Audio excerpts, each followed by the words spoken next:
Thank you.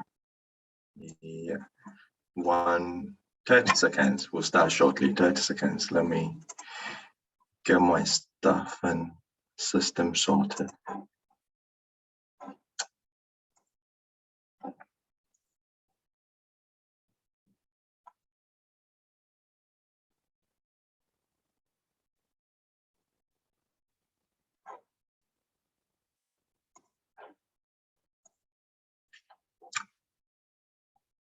Okay, very good morning or evening, depending on where you are. It's great to have you join this conference, a nice conference. I think the opening session, well, there she is. I was about to say the opening session from Karen Harris was, yeah, I found it really engaging, and I believe that sets the tone for the rest of the papers that are coming our way for the rest of the program. So my name is Dr. Emmanuel Eduampo. I'm an assistant professor in cultural geography at Wagner University and Research. I'm also partly on the Atlas board, I think. So yeah, it's a pleasure to be able to chair this session. For this session, we are looking at African tourism threats and opportunities, and we have 4 presenters. So hopefully they are all here in our breakout room. Oops, what happened? I won't do a roll call, but hopefully they are here. So without much ado, just a little bit of admin. Each presenter will have 10 minutes, so 10 minutes to talk. We'll take all the presentations together and then we'll do a sort of a joint panel discussion.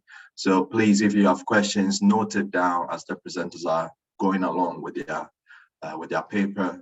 And then when we have the end, then we can have a discussion, and hopefully the first presenter will also get questions, because that's the risk that most of the questions stays on the last presentation. So please make questions for the first, second, and third presenters, and at the end of the 4th one, we can have a discussion of questions that you have. So I'd like to invite, and now I'm going to butcher your name, but I'll stick with Glorious Gumbo, to talk to us about the negative impacts of tourism in Africa, the case of Botswana. So Glorious, the virtual floor is yours. Right, thank you so very much, Dr. Ampong. I know I'm not Professor Bongani Gumbo, but I'm standing in for him. Unfortunately, he was called away to 400 kilometers north of Botswana for a very urgent personal matter. And so last night he asked me if I'd please present his paper. And I'm really delighted that he did share his paper with us. And I hope that I'm going to do it justice. So I'm sorry, folks, you're having me again. Right. The paper that Professor Bongani Gumbo, who's at the University of Botswana, was going to present is called The Negative Impact of Tourism in Africa, the Case of Botswana. Now, the abstract you will find in the little abstract booklet that was circulated by Leontine over the weekend. And so I'm not going to go through that, but there you get the idea of what he's talking about. And although this paper begins on a negative note, it is just putting things out there of how things are in Africa, and particularly using the case study of Botswana. Now, Botswana's prime tourism area lies in its riparian districts of Chobe and Ngamalan land in the northwestern part of Botswana. And if you look at the maps there, you'll get the location. Mainly around the Chobe National Park, the Marembe Game Reserve, and the iconic Okavango Delta, which everybody knows about. In fact, if I may, as a sidebar, I had a student who looked at the Botswanan tourism industry and looked at, particularly at the capital, Gaborone, making it a stop and not a stopover. Because everybody flies into Gaborone or flies into Johannesburg, goes to Gaborone, and just moves through to go up to this incredible, iconic Okavango Delta. So these prime areas are found along what we know, what is known as the tourism belt, forming the Kaza Transfrontier Conservation Area that includes Angola, Botswana, Namibia, Zambia, and Zimbabwe. These were also known as peace parks at a stage.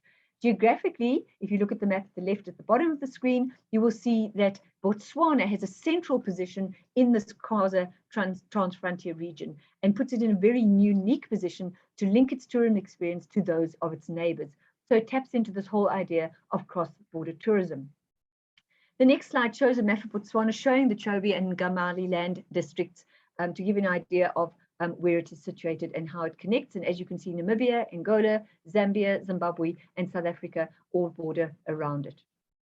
Now, Professor Gambu wanted to make the point that, is this a game changer? Tourism in Botswana, positive impacts. And he gives us a very brief overview. Very importantly is that tourism contributes 9.6% to the GDP. And obviously, ladies and gentlemen, this is 2019 figures before the pandemic completely paralyzed tourism across the board. Much of the tourism to this region is from the global north, but it is increasingly also from the rest of Africa and particularly the neighboring countries. So as elsewhere in developing countries, tourism in Botswana is what is known as one of the new engines for economic activity. It is actually rated in Botswana as the second largest foreign exchange earner. It's very critical for government revenue. And as I say, prior to that, we had a 9.6 contribution. It's anchored on pristine biological diversity that includes a variety of wildlife species. Obviously, your fish-shade big five. We also have the little five. We have the feathered five and so on, and a complex mosaic of forests that provides scenic beauty as the main attraction for this area. It's centered in rural areas, thus potentially it's able to check on rural-urban migration. And it's credited with creating job opportunities in particularly the rural poverty-stricken areas. And it's praised for the infrastructure and development that takes place. So that then is his little bit of positivity. We now move to what is known as enclave tourism. And this is one of the major problems with this tourism in Botswana. And he also refers to it as a kind of internal colonialism. Many of the benefits described in the government policies on the industry do not actually get down to the local communities. And this is where this whole idea of enclave tourism comes, where tourism assets are actually owned and managed and controlled by international corporations with a few of the local people being involved. And this is why they call it internal colonialism. These people who run these entities are non-citizens, and much of the revenue therefore does not divulge into the region itself. And this then creates historical barriers for the local citizens to actually become involved in this industry. Foreign companies own huge assets in the Chobe and Okavango, which is the epicenter of this tourism, as I said. And for example, a subsidiary company known as Okavango Wilderness owns 22 hotels and lodges countrywide. But again, there's employment, but it's usually menial employment at the lower end of the scale. So according to tourism research done by a certain Joseph Mbawi, 53% of the companies are owned by foreigners, 28 are joint ventures, and only a minor 18.5 are owned by local Botswanan citizens. So there's limited participation from the Botswanian side. And therefore the gripe here is that this is what we know as enclave tourism and not really having the spin-off it should. Furthermore, top management posts are dominated by expatriates, local employees form the bulk of the menial works that I mentioned, and there's limited domestic tourism. Africa is still very reliant on the international tourism. And this has been a wake-up call, and it's actually something that we across the African continent and across Europe and across Asia and the Americas need to rethink. By having that plug pulled out, by having that lifeline from international tourism, we now have to rethink and look at what we have at a local level. I like his subtitle here, COVID-19, Lord have mercy. The unexpected risk factor of COVID-19, as I said, paralyzed the sector, and therefore people had to rethink. But it also led, particularly in our part of the world, to the shutting down of various commodities. And one of the things was in Southern Africa, our country and Botswana and some of our other neighbors, was that alcohol was stopped during the intense periods of COVID. This was so that there would not be drinking and driving, so that the pressure would be taken off hospitals. And this led to, for example, a huge Kalahari breweries in Botswana being shutting down. And this then led to massive job losses, exacerbating the poverty conditions in the country. There was also a policy of no work, no pay, whereas other people who were in the tourism industry were brought literally to their knees. And so it shows that because of this high dependence on the international tourism, it really had a very serious impact on the country. The other problem was leakages, the elephant in the room. Most tourist bookings and packages are arranged outside by outside agents in North America, some of them coming through South Africa. And so this value chain that then eventually gets to Botswana was also a problem.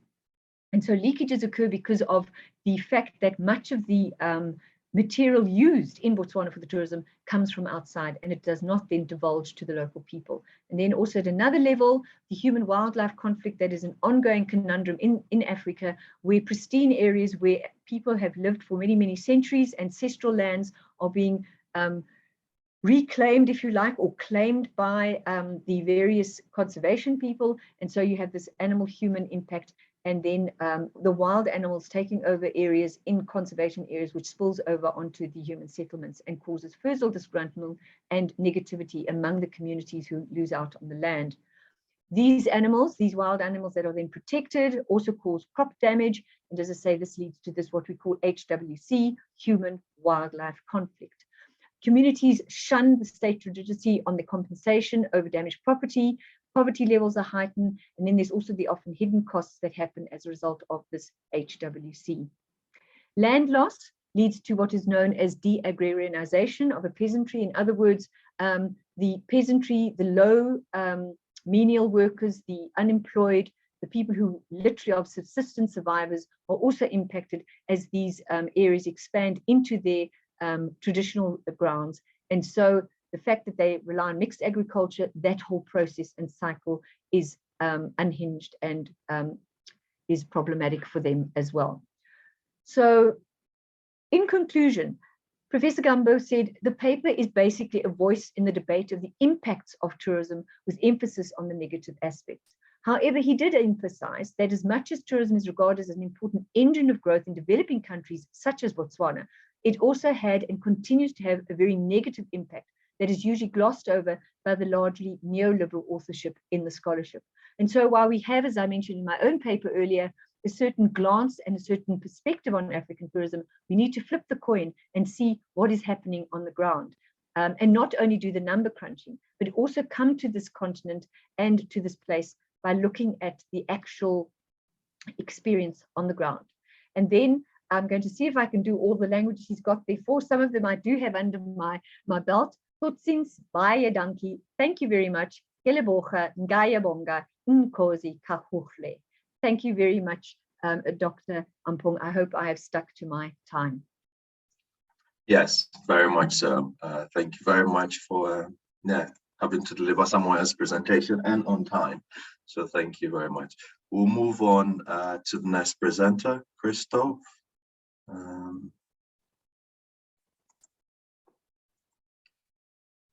Christoffel. Benchmarking best practice in Africa, a conceptual model for tourist guiding. Thank you very much, Chair. I'm just going to quickly share my screen.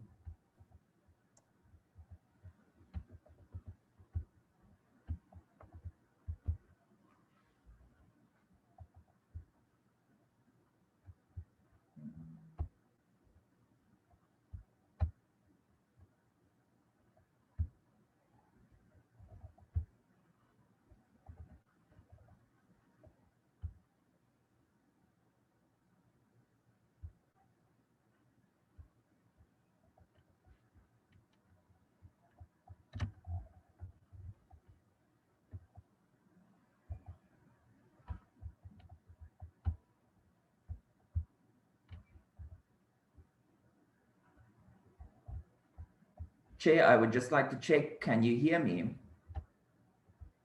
Yes, and we can see the slides as well. So you're good. Okay, cool, thank you very much. Okay, so good morning once again, everyone. I am Christoffel Botha, and I'm also from the Department of Historical Heritage Studies here at the University of Pretoria in South Africa. My paper today is on benchmarking best practice in Africa, a conceptual model for tourist guiding.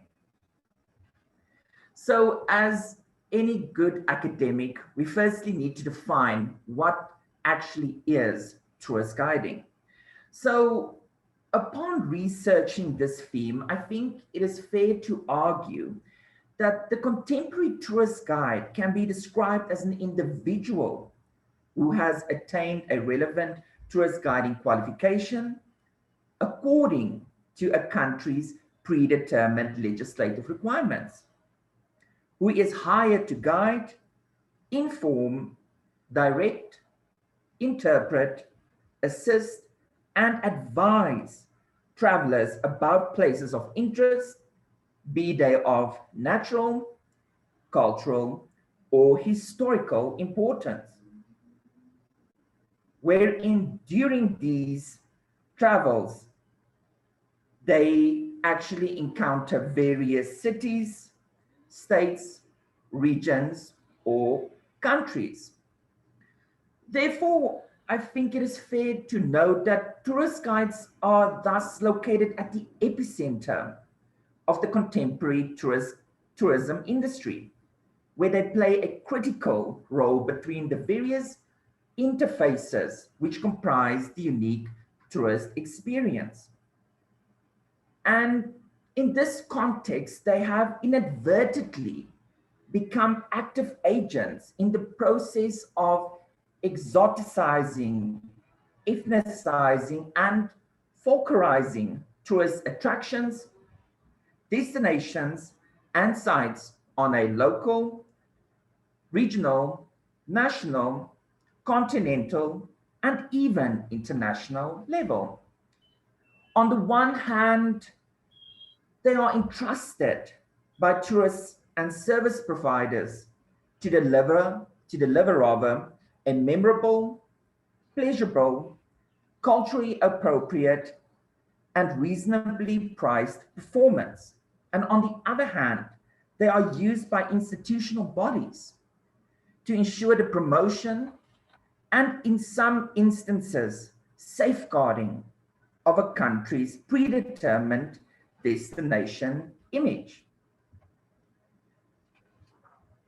So I think it is also fair to argue that tourist guides have become known as the representatives, the organizers, the mediators, the leaders, the information givers, the intermediaries, the ambassadors, caretakers, catalysts, cultural brokers, entertainers, interpreters, storytellers, actors, teachers, and finally, frontline professionals in the experience-based tourism economy. Therefore, I think it is important to note that tourist guides are very much at the coalface of the tourism industry. Thus, they are crucial and centrally located, or they are crucial and a centrally located stakeholder of the unique and authentic tourist experience, especially considering Global South travel domains. However, despite this vocational occupation often being regarded as an essential component, critical asset, and vital importance, or of vital importance rather, in terms of the experience-based economy, as noted earlier, tourist guiding as a phenomenon remains severely under-researched, underdeveloped, limited in understanding, and a fragmented field at best in tourism scholarship. And as illustrated on the slide, this becomes even more present on the African continent, where tourist guides at present are only really accredited, certified, and equipped to guide in select spaces in their countries of origin. And in the same context, I do believe it is also fair to state that tourist guiding in Africa to date is still very much legislated and regulated within the confines of colonial borders, within the subcontext of the various African subregions that obviously include Northern Africa, Eastern Africa, Southern Africa, Central Africa, and then finally, Western Africa. And these confines don't even start the whole argument of how COVID actually affected Africa and subsequently tourist guiding on the continent, given the various isolation measures put forward across the continent to curb the spread of the pandemic. This argument can be further conceptualized on the continent by looking at various case studies and how these nations have gone about formulating, developing, and promoting their specific tourist guiding domains. And the case studies I will be looking at today for this specific paper include the Gambia in Western Africa, Egypt in Northern Africa, Kenya in Eastern Africa, Malawi in Central Africa, and then finally South Africa in Southern Africa. And when looking at these tourist guiding domains and upon doing extensive research, I think some key themes start emerging. For example, in the Gambia, when looking at tourist guiding, the emphasis is very much on this whole notion of professionalizing the vocation. However, when we turn to Egypt, the emphasis is quite subtracted in a sense and only focuses mainly on the quality of the experience without really considering the tourist guide in the whole notion. Then to Kenya, where the emphasis in the tourist guiding domain is very much on educating and training guides. Then to Malawi, where this specific country is actually only now, ironically enough, in a COVID-19 environment, starting to develop the tourist guiding domain, perhaps seeing the importance of this specific subsector of tourism. And then when finally looking at the tourist guiding domain in South Africa, you would start to see that, okay, but these tourist guides are severely legislated and regulated. However, on closer inspection, I think this drives the point home. There is no real cohesion between these various industries or these countries in terms of tourist guiding, although located on the African continent. So I think it is also fair to argue that there is no real synergy in Africa when it comes to the tourist guiding vocation. So then the questions arise. How do we develop, collaborate, streamline, standardize, promote, unify, and harmonize tourist guiding across the African continent? And with this in mind, I bring forth the following. So there is evidently a great need to develop tourist guiding as a great opportunity across the African continent. And I think to do this, we first need to look at tourist guiding in theory and then explore it in practice. And this is where I put forward the need to further explore a newly designed conceptual model for benchmarking best practice in relation to tourist guiding across the African continent. So upon review and by way of extensive postgraduate research in regards to tourist guiding in Africa, three themes appear to emerge constantly in the subsequent formulation, development, and promotion of tourist guiding domains on the continent. So basically, these are the few things that all these domains, tourist guiding domains across Africa, but more specifically in the case studies, have in common. So tourist guiding industries have in common some legislative and regulatory frameworks, educational and training components, as well as quality assurance mechanisms.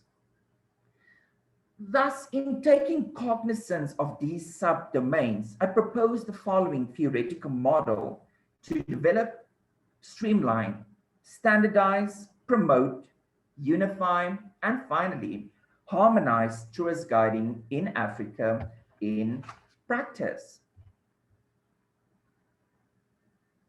This specific module, this conceptual model, is explicitly focused on, I'm almost done. Yeah, okay.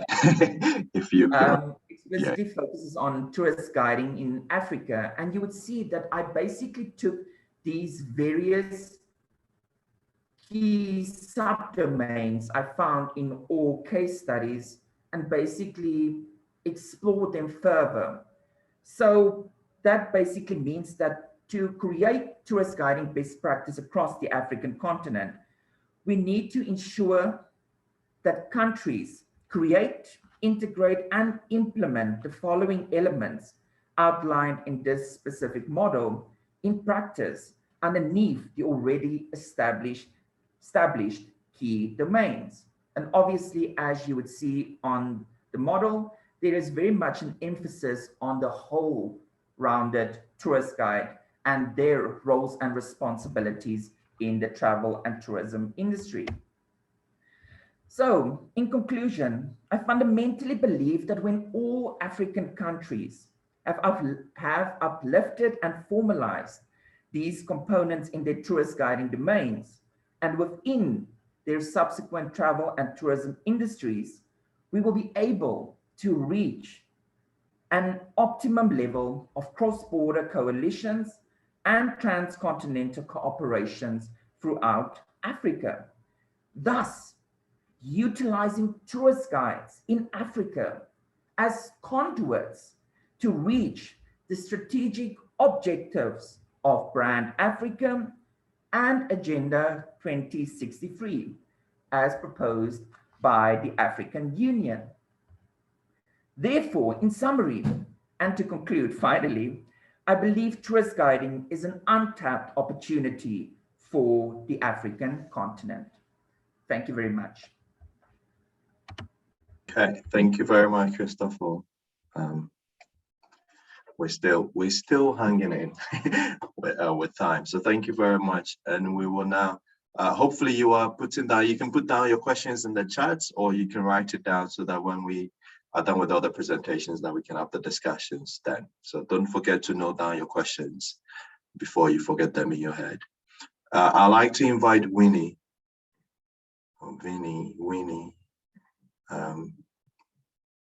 to talk to us about making African tourism safe and how this is being done in South Africa. Good morning, everyone. Thank you, Chair, for the opportunity. Can I please just have a few seconds just to share my screen? Okay.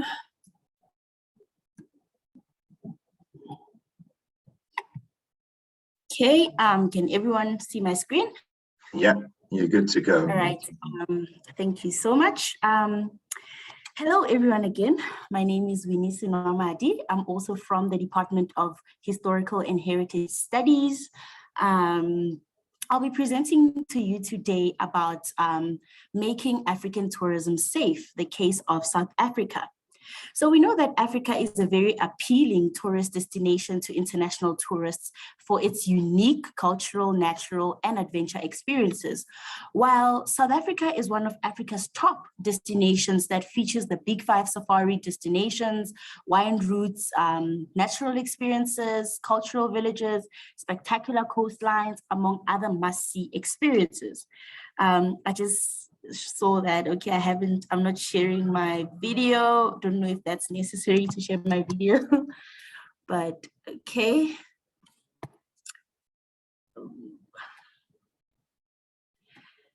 All right, back at it. So here I have a graph to share with everyone about the number of international tourist arrivals in South Africa from 1995 to 2019. So we can see a gradual growth of Okay, I'm just having a problem here. Okay, let me just stop the video. Okay, yes. So this graph is showing the gradual growth of international tourist arrivals, whereby we can see that mainly South Africa is very appealing to international tourists. That's why we have international tourists flocking into the country from 1995, you know, the dawn of democracy, whereby the tourism sector was capitalizing on promoting the country as the rainbow nation, you know, diversity, peace, and forgiveness, and our history. And then so now in 2010, we know that South Africa hosted the 2010 World Cup. So also that also contributed to the increment of international tourist arrivals in South Africa. And we can see more and more growth as the years go by. And we know that in 2019, 2020, COVID-19 happened, lockdowns and regulations were restricting travel all around the world. But immediately when you see this graph, you think successful development of tourism in South Africa. However, South Africa holds one of the highest crime rates in the world.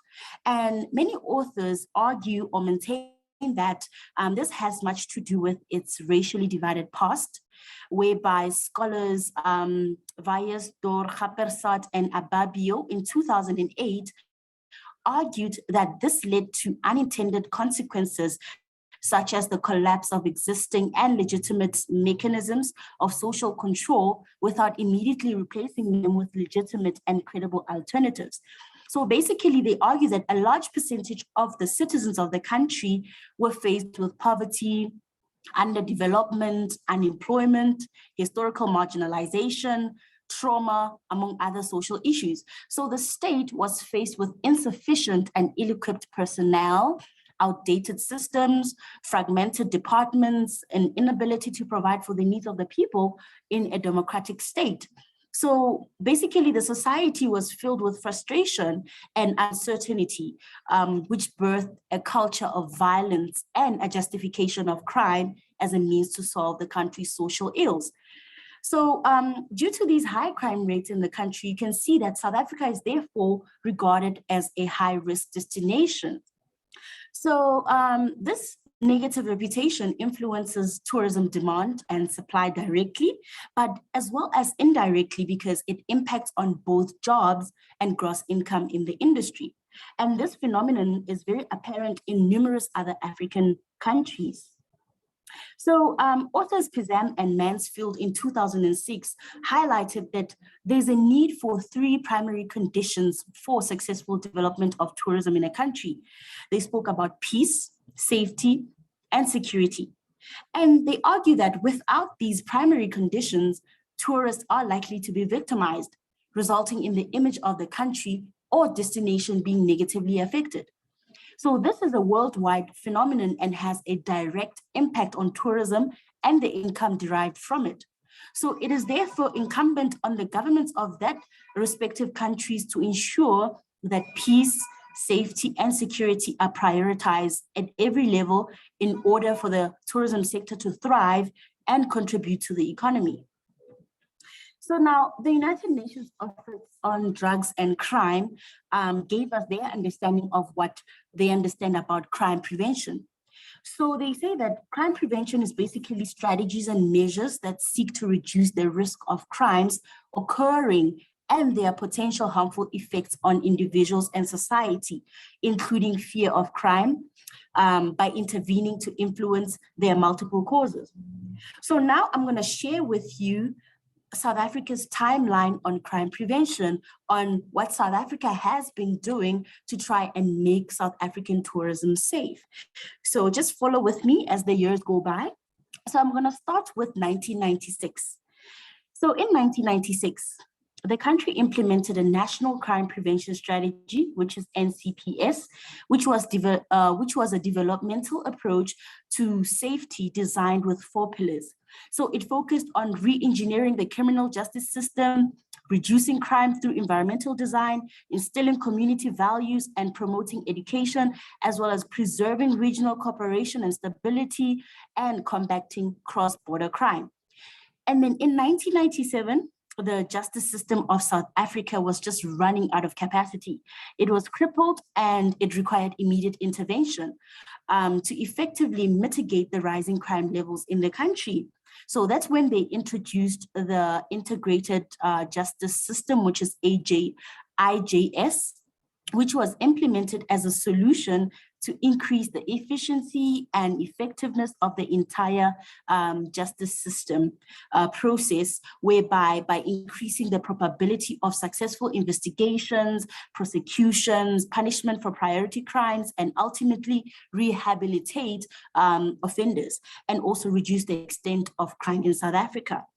In 1998, a white paper on safety and security, which was a policy position for the police on safety, was released with a mission to reduce crime through effective and efficient policing as part of an effective justice system and through a greater ability to prevent crime. And then on a national level, it recommended a National Crime Prevention Center that will serve as a focal point for research and learning related to crime prevention initiatives. And then in 2000, you can see that the SAPS, which is the South African Police Service, drove the government's approach to crime reduction and adopted their high-profile national crime combating strategy. In addition, the Municipal Systems Act of 2000 stipulated that local governments must promote a safe and healthy environment in their municipalities. And then in 2002, during a review of the NCPS, which was the National Crime Prevention Strategy, in South Africa, they reviewed South Africa's major cities, which was Johannesburg, Cape Town, Durban, and Tshwane, whereby their local governments had achieved most progress in crime prevention through environmental design. These cities had already implemented closed-circuit television, which is CCTVs, visible policing through employment of metropolitan police departments, which were MPDs, private security, urban regeneration, and city improvement districts, which is CIDs, as well as an increase in hawking and informal regulations. But there was also the Millennium 10-Point Plan, which was adopted between the period 2000 and 2005, which also assisted to establish specialized courts, introduce alternative dispute resolution mechanism, to improve court management and productivity, to transform the legal profession and the judiciary, and to consolidate and improve prosecutorial services. While there was also a 7-point plan that was focusing on creating a more efficient and effective criminal justice system. And then in 2005, the City of Cape Town's MEC for Finance, Economic Development and Tourism implemented the Tourism Victim Support Unit, which was to protect tourism threatened by crime in the area. And then in 2010, the police were embarking on nationwide operations, and this included initiatives to increase police visibility, especially in crowded areas and tourist hotspots. And then in the same year, the Department of Social Development was tasked with developing and integrating social crime prevention strategy, which was focused on crime prevention through 3 ways: offender-based strategies, victim-based strategies, and environmentally based strategies. And then when you look for 2011, you see that Cape Town's Table Mountain introduced 50 armed rangers to fight crime in this internationally renowned tourist destination. In the same year, the Western Cape Department of Finance, Economic Development and Tourism also introduced the Tourism Safety and Support Unit to curb crime, but also assist tourists who were victimized in the province. And then in 2012, the government introduced the tourism-specific interventions, which were specifically in collaboration with the Department of Justice to fast-track prosecutorial processes of cases involving tourists. So this initiative was to prevent attacks on tourists, deal with crime against tourists, and designate a police officer in every police station to deal with crime-related issues. In 2015, the Community Safety Forum's policy was adopted, and a new draft paper on safety and security was also released, which set a new standard for holistic and developmental approach to crime and violence prevention. I'm just wrapping up now. In 2017, the tourism minister, Thokozile Xasa, launched the National Tourism Safety Monitors Program in Gauteng, which had a goal of improving visitor experience in tourism safety. And then in 2019, the National Department of Tourism continued their mission on implementing safety measures to prevent crime against tourists by implementing an optimized policing and security strategy that was introduced in the tourism environment in South Africa. And to just conclude, the NDT set out guidelines on what is required to make South African tourism safe. So they highlighted that a joint effort from other ministerial divisions, the private and public sector, was necessary. The importance of gathering comprehensive statistics and research for decision makers and policymakers, education and training of travel employees, private and public sector service personnel as guardians to safeguard tourists, developing and facilitating partnerships in public and private sector for the safety of travel and growth of the economy, implementing programs of emergency services for tourists, assisting in crime events and prosecuting offenders, and lastly, allocating funds to law authorities to ensure that a general well-being of tourists and travelers is there. So basically, just to wrap up, it shows that South Africa has been trying to implement measures and strategies to try and reduce this high crime rate and the negative reputation that other countries have of South Africa, to promote South Africa as a safe destination and also show all the efforts that the country has been implementing. Thank you. Okay, thank you very much, Vinny. And we'll move straight to Beridian to tell us about the air travel policy state in Africa. Thank you very much, Chair. Like Professor Gumbo, Professor Libba unfortunately could not make today due to an urgent matter. However, she graciously sent us a video recording of her presentation, which I will screen for you just now. Okay, thank you.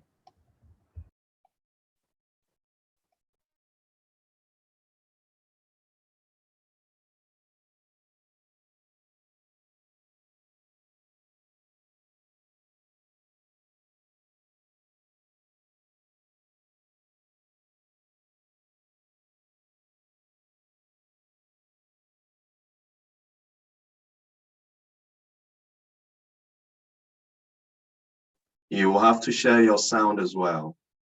So you might have to go back and stop sharing and reshare and include your sound. So you can't hear the video at the moment? No, we can hear the sound. So I don't know if you shared your sound, but if you stop sharing and reshare and then make sure that you take on share sound, then that should.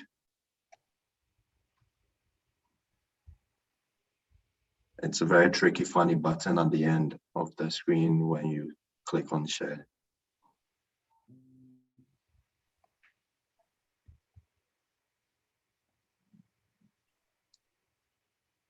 I can't seem to find it. But I think you also need to play it fully. So you need to just play, click on the, present, so that it's presenting fully. Then the sound might come if you've already shared your sound with Zoom.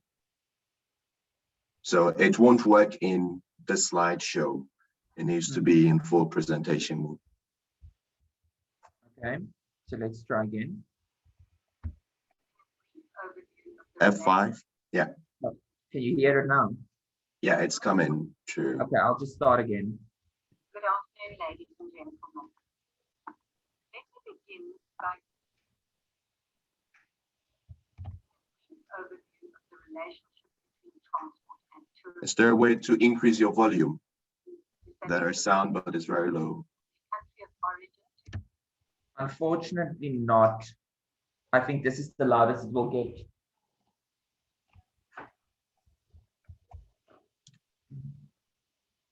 Okay, well, hopefully it's not too long, and we can follow the slides. Okay, thank you.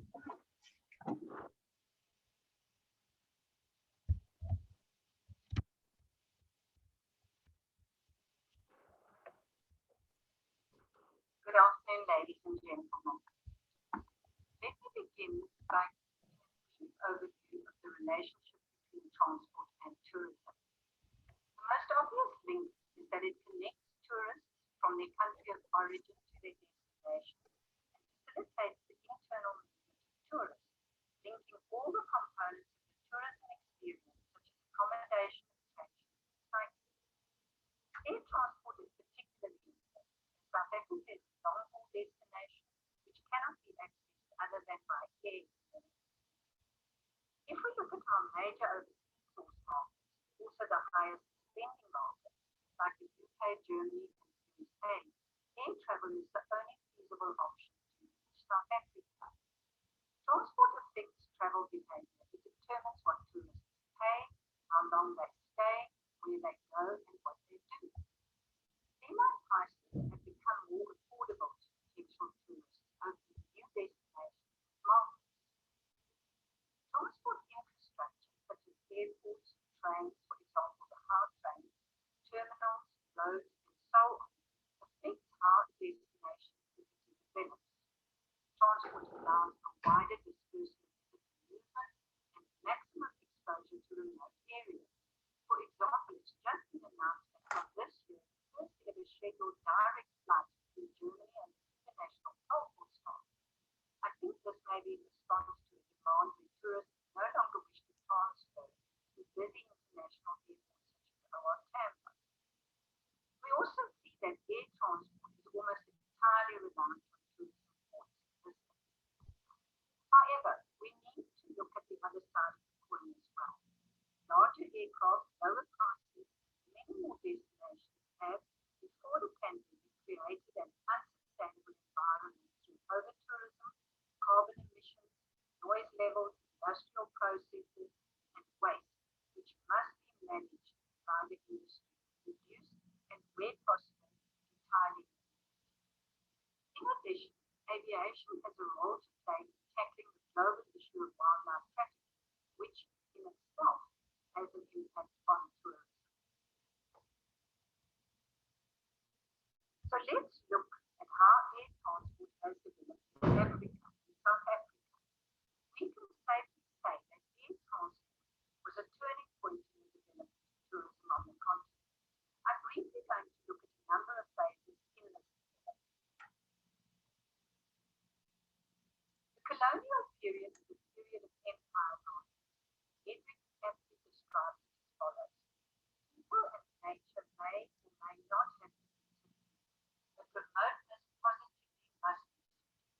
Links are required to create and maintain an empire, to breach the horizon, spread into new lands, occupy and unify distant territory, and then to manage the things and exploit. Transport is a key tool of empire. Civil aviation evolved as a byproduct of military aviation. Aviation saw the major colonial powers extending their international interests into Africa, initially regarding them as flights of discovery in 1919 and 1920. In the early 1930s, commercial passenger flying started. This was mainly work-related. Leisure travel being restricted to the very wealthy. What the colonial period did was to provide Africa with the fundamentals of an aviation system. During this period, South Africa's air policy was the most ambitious of all the African states, rejecting British attempts at colonizing their air interests. South Africa wanted to establish its own local interests in Africa. 1954 saw the launch of South African Airways. As a matter of interest, the trip from England to South Africa took 3 days with overnight stops in various African cities. In this colonial phase, tourism can be regarded as an eclectic. Air travel was mainly for postal service, business people, and wealthy individuals who would take so-called flights of passage. The Second World War marks a turning point in aviation and tourism, where the commercialization of air transport begins. Here we see the beginning and coming of age of mass tourism after the war. Tourism movements in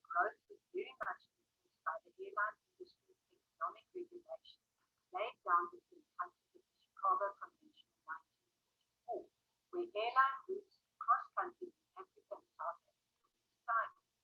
New, larger aircraft allowed much higher passenger numbers. African, local, and regional airlines were established. There was a high growth in passenger numbers between 1948 and 1957. In some regions, as much as 7,000. The late 1950s saw SAA incorporated into the list of world airlines with no political restrictions, despite the minority status. For passengers, things were not the same. Coming in the face of this relentless technological advance, flying from the passenger point of view has lost much of its earlier romance, if it has gained immeasurably in convenience. Flying over the long African routes is no longer an adventure, which the weather, idiosyncrasies of the machine, maps, visible fauna below, and the captain on what was almost reportedly were the passengers' preoccupation. Now the question is whether the filet mignon has been cooked to a turn, or whether the aircraft is half an hour late on a journey which has demolished thousands of miles in under a half. In this commercialization period, tourism becomes Not to interrupt, but Christopher, I was thinking if you can move towards the last 1 or 2 slides, that would be great, because otherwise we won't have no time for any questions. Will do.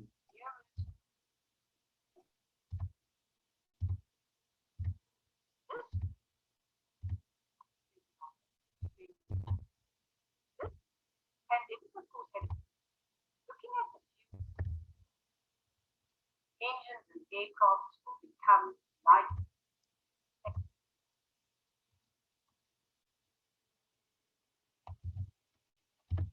Thank you.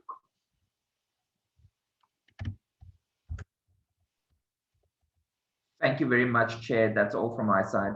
Yeah, thank you very much for understanding. I know it's a bit impolite even for a recorded presentation to be cut off like that, but yeah, so I'd like to thank all the presenters, both in present and those who sent it to be done by others in the recorded one. And I'd like to invite those whose internet connection allows it to open their video screen so we can see each other a bit, and then the floor is open for questions. If there are any questions for any of the presenters, please, you can unmute and then you can ask them.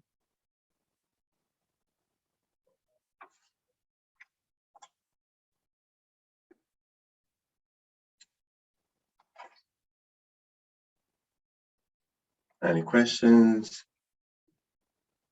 I guess I'll take chair's liberty while others are composing their thoughts to ask. I mean, well, first to Christopher, I was wondering how easy will it be to harmonize tourist guiding, even in a framework, because there are very different domains of tourism and tour guides in different areas. So are you looking at something that applies to all sets of tourism interest? And I'm thinking of what I have in mind is, say, for example, slavery heritage tourism, which is my research area in Ghana, compared to, say, someone in Joburg taking a group of tourists on a tour.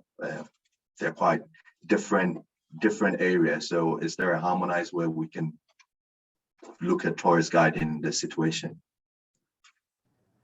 Thank you very much, Chair. I think this conceptual model is more to basically standardize and streamline tourist guiding across the continent from a governmental point of view.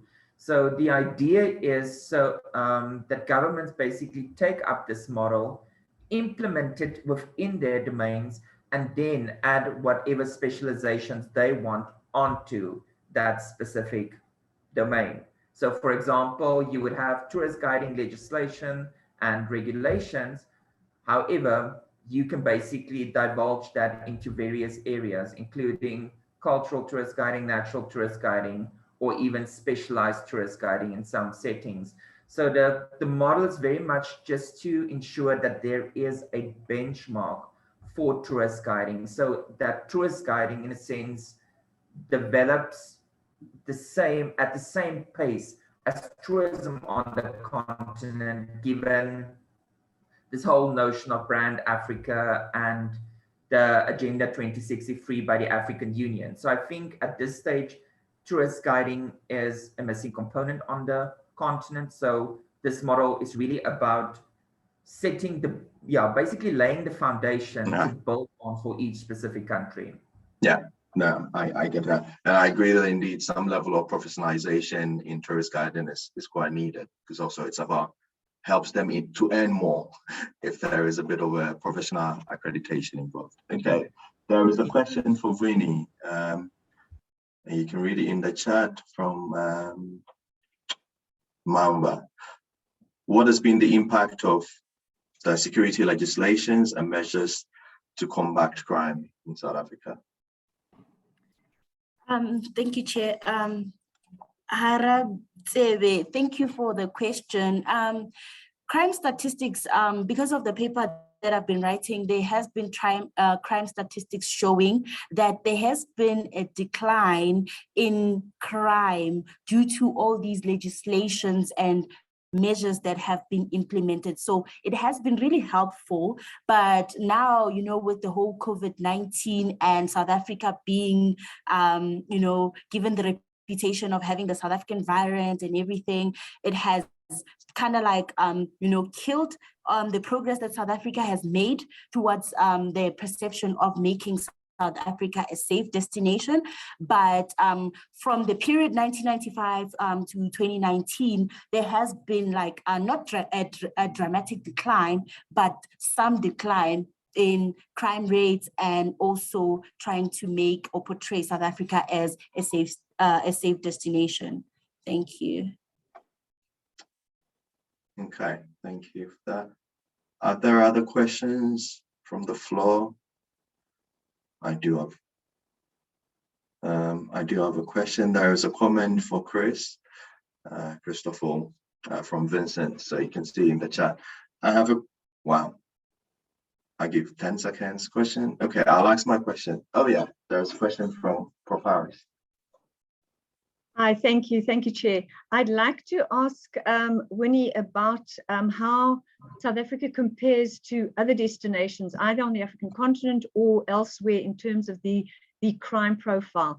I think it's one of those misnomers again, where, you know, South Africa is given this label, and I think sometimes that label is a stereotype, and it's also a competitive, you know, a label laced with competitiveness. So perhaps, Winnie, you could say something about the comparative dimension? Thanks, Prof, for that question. You know, in my research, I also worked with countries such as the DRC, such as Papua New Guinea, and looking at those countries as a global South, countries, they also have very high crime rates, and these crime rates are influencing their tourism sector. So you could see that comparing those countries to South Africa has been doing a really good job in terms of trying to reduce crime rates as well as keeping tourists safe, because these countries also try to mitigate crime in their countries, but you find that there are political dimensions coming into play. You know, countries like DRC, there's war going on there coming into play. So South Africa is more a step ahead in trying to reduce their crime, as well as you know, promoting the country as a safe destination, as compared to countries like the DRC as well as Papua New Guinea. I hope I answered your question.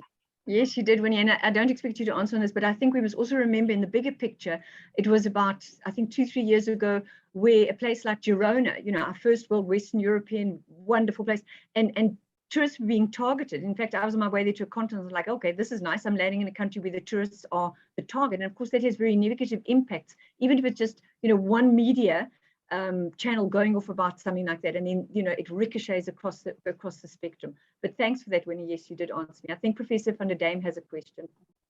Thank you. No, I think he's ready to take over to chat the next section. But there is a question in the chat, Christoph, and I'll invite you to connect with, I think it's Vincent, about how to deal with professionalizing tour guiding where knowledge is based on indigenous knowledge and there is not enough formal education, or at least it's not seen as the route to go. I think something to consider. So yeah, thank you very much to the presenters and for participants in this session. And now we'll take a no break and then let Renee take over to chair the second session. But I think he might allow 1 minute comfort break before it Thank starts. you. Thank you, Dr. Aduampong. Thank you. Thank you. Bye. Thank you. Thanks, I'm Emmanuel. recording this session now. Thank you.